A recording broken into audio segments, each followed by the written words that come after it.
Nipe maji, nipe ganji, nipe maji, nipe ganji, nipe maji, nipe ganji, nipe maji. Ganji, nipe maji, nipe ganji, nipe maji, nipe ganji, nipe maji, nipe ganji, nipe maji. Ganji, ganji, ganji, ganji. Touch, tutabonga juu ya finance. Ganji, ganji, ganji, ganji. Iwe ni pesa, iwe ni dough. Ganji, ganji, ganji, ganji. Jenga Karume, Zuckerberg, Kuna na Copland, Jeff Bezos, David Oye, the Pope. Hi, how are you? Good. How are you? I'm very fine, thank you. Thank you so much for having us. Thank you for dropping by. It's such an honor. Anytime. Yeah. So, who is Ted Kamaliki? Ted Kamaliki is a creative. I like to term it like that because I'm many things in one. I'm an artist, a rapper. I'm an entrepreneur. I'm a financial advisor, stockbroker, and recently an author. Right. That's a good point because now that's where I'm headed next. All right. You have a book. Yes. Which has a really interesting title, How Not to Remain Poor. But I've noticed the note is cancelled. Tell us about that. It's cancelled on purpose. Okay. The title is How Not to Remain Poor or How to Remain Poor. We cancelled the note because we wanted the reader to have the power to perceive it. So, make it a homonym kind of thing. Oh. Yes. Yeah, homonym. Yeah. High school. Yeah. Crazy. It has two meanings depending on how you read it. Okay. Yeah. That's interesting. So tell us what inspired you to actually write the book. I'm really passionate about finance and financial freedom per se, and financial independence. So over time, I had gathered a lot of information because I was curious about financial independence. Okay. I had gone through some trainings and also just reading books and also self-knowledge. All right. So when there came a time when I thought, wow, I wish I knew this when I was much younger. I wish I knew this faster, earlier in life. So that's how I thought, wow, how about I just document everything I know into a small booklet, then so that people can also get that knowledge. Right. Out there. Yeah. Okay. So basically what you're saying is that also transcends to even the title, right? How Not to Remain Poor. Most definitely. Okay. Most definitely. So I've noted that there's some sort of diagram. Yes. Please explain the diagram. It's a carriage, There's a horse. Horse. Yeah, explain it. How does it, the carriage and the horse, how does it get into the title in the book? Does it have a story? Yes, it does. I always consider financial freedom or financial independence a journey. Okay. It's never a one-time thing. You cannot read the book then say, finally, I'm financially independent. You have to go through the process, the journey with the principles. You follow the principles gradually. Then with time, you will find that you are actually achieving financial freedom. So back to the question about the diagram. Yes. I think I have a thing for horses. I think everyone does. Everyone that was born in my era does have a thing for horses. But that was ideally the ancient way of traveling.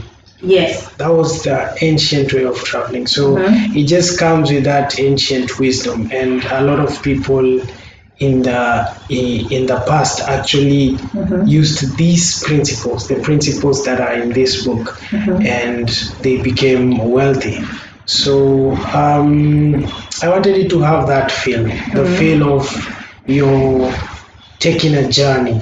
And on this journey, when you're riding a horse and you're in the carriage of the horse, definitely if there's a bump, you'll feel it. The carriage does not have shock absorbers and all. So if there's a bump, you'll feel it. If there's a stone that you hit, you'll feel hitting the stone. So that's how the financial freedom journey is.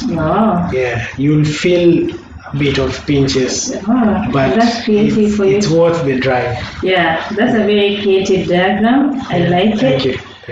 So let's dive in the book. So I noted something. In every chapter, there's sarcasm going on. Like for example, there's number 1, how to remain poor, and then there's never wake up early, toss, turn, and stretch in bed until you're too hungry to continue sleeping. After all, if there are no bed bugs, why hurry to get up? So it got me thinking, okay, what's going on? And then I dived into the introduction, and then it was totally different. It was a positive element. So tell us about that.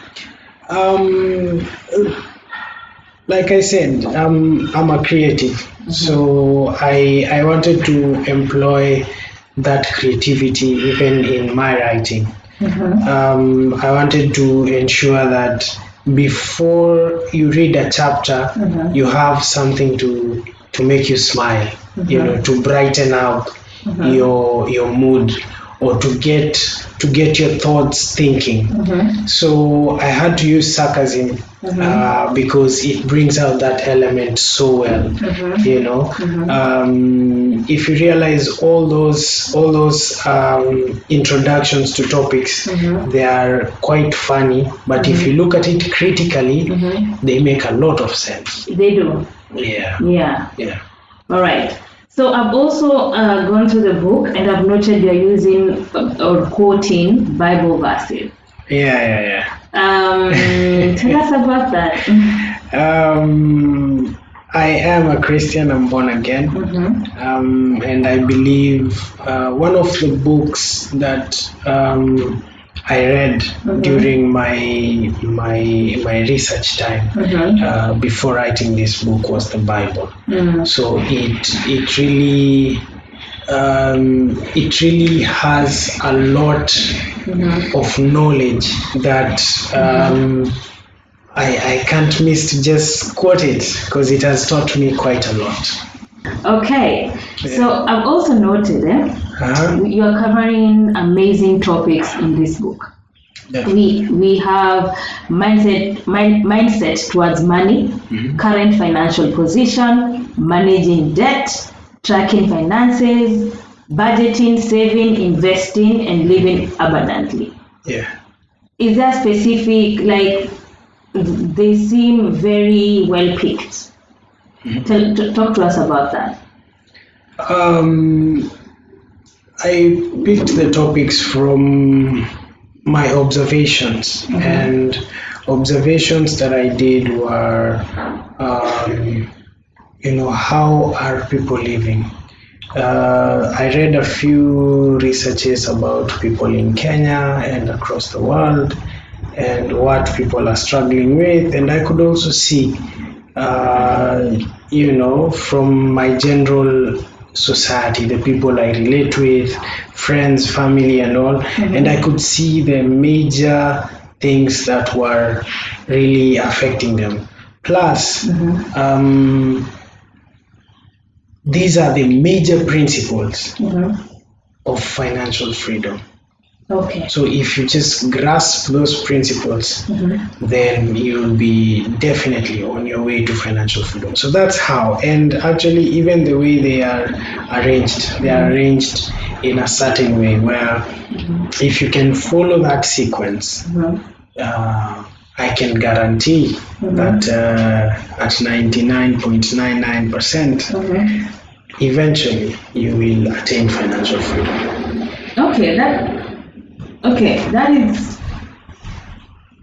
That's quite interesting. because it links up to my next question, which is you've been able to cover all those topics, yet the book is 57 pages. Yes. So Only. so I can read it in like 1 hour or 2, depending on if I'm a fast reader or not. Yeah. But why 57 pages? Good question. I have a thing for number 7.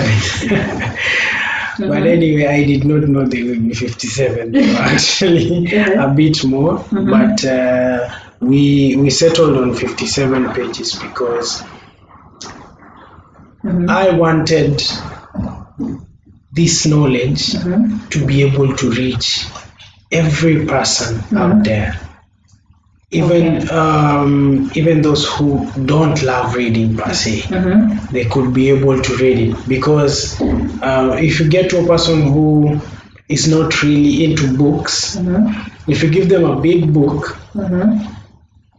chances are that they will not read it. Okay. But if it's a small one, they'll be like, let me try see what this is about. And in that process, you will get to learn all these principles.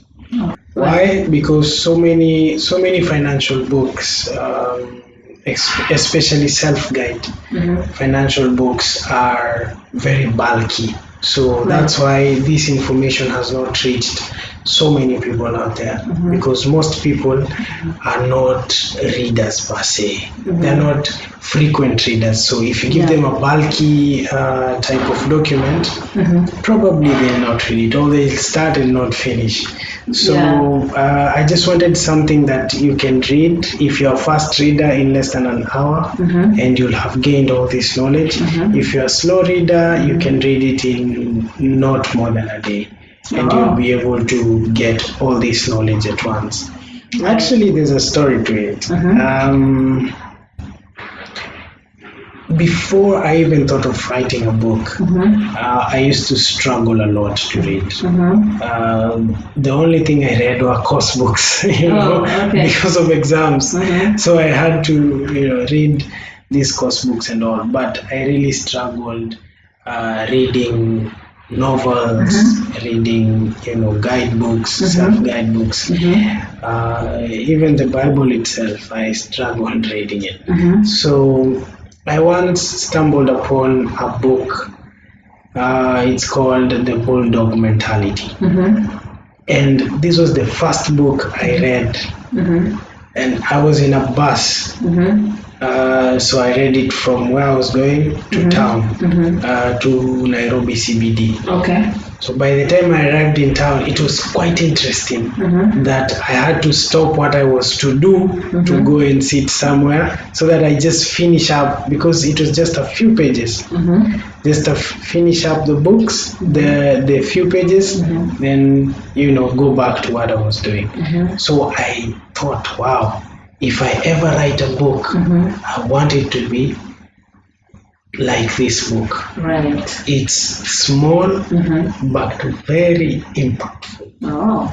I mean, less bulky. It's also small in size, but it's less bulky, but very impactful. Because when it comes to financial knowledge, it's more of the principles. Yeah. So if you follow these principles to the latter, then eventually you will attain financial freedom. All right. Wow. That's quite interesting. Yeah. I love that. Because you mentioned something, it got me thinking.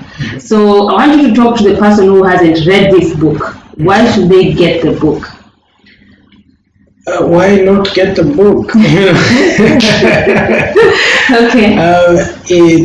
It's a very interesting book. I've poured out, I dare say I poured out everything I had. Like at that time, I poured out everything I had.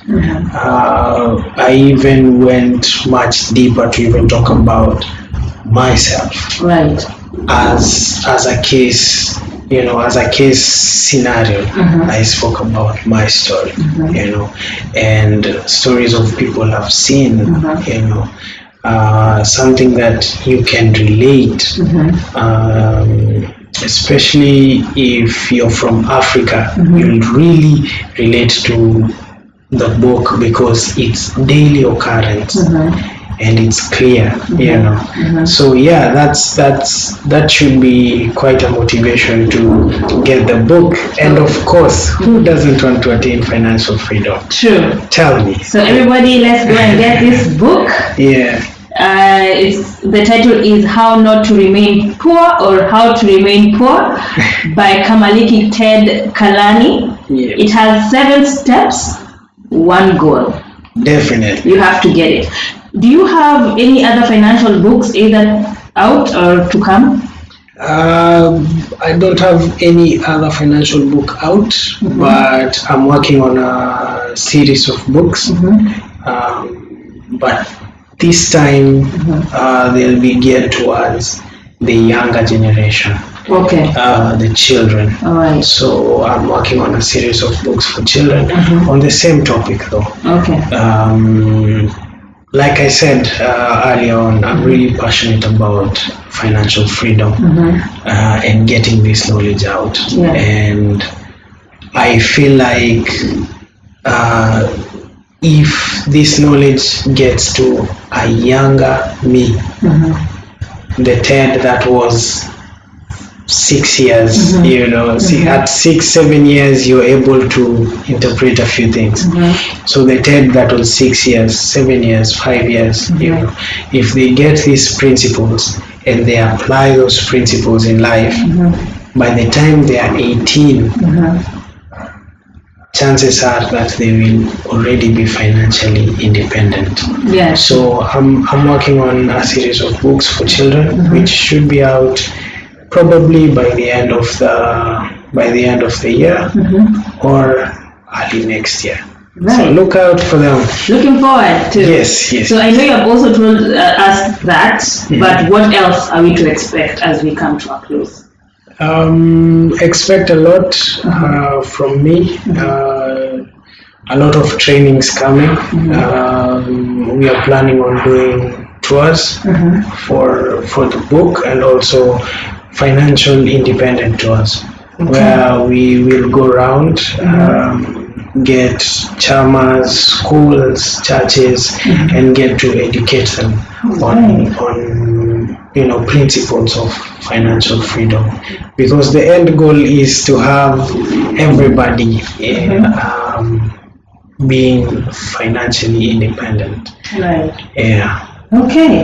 Yeah, Wow, most definitely. That's amazing. Yeah, thank you. Thank you very much for coming to a close. Kindly just tell us your social media handles and then where people can find you. That would be amazing, so that if someone wants to either support you or get in contact with you, they can. So maybe just go ahead. You can definitely get the book on Amazon and any store near you. You can also get in touch with us on Facebook, Instagram, Twitter. Not sure if we're on Twitter, but yes, we are on Twitter. Ganji Africa. So everywhere it's Ganji Africa. Ganji Africa is a community-based organization that trains people on financial freedom. So yeah, most definitely you can get it there. The book retails at around $5. Yeah. Right. Yeah. Wow, thank you so much. It's an interesting book, and yes, we need to get it. So if you haven't, you will get it because you need these tips. Yeah? You can get it. Yeah, for sure. Thank you so much, Kamaliki Ted Kalani, for this. Hoping to have this and more. Yeah, most definitely. Yeah, so kwa sasa, kwaheri. Yeah, and welcome again to my humble abode any other time. Yeah. And of course, kindly subscribe, leave a comment if you have already subscribed, continue watching, and share this message out to the world. You know, you can also drop a comment down below on whatever topics you would like us to talk about in the future, and we will surely get to it. Thank you so much. Subscribe.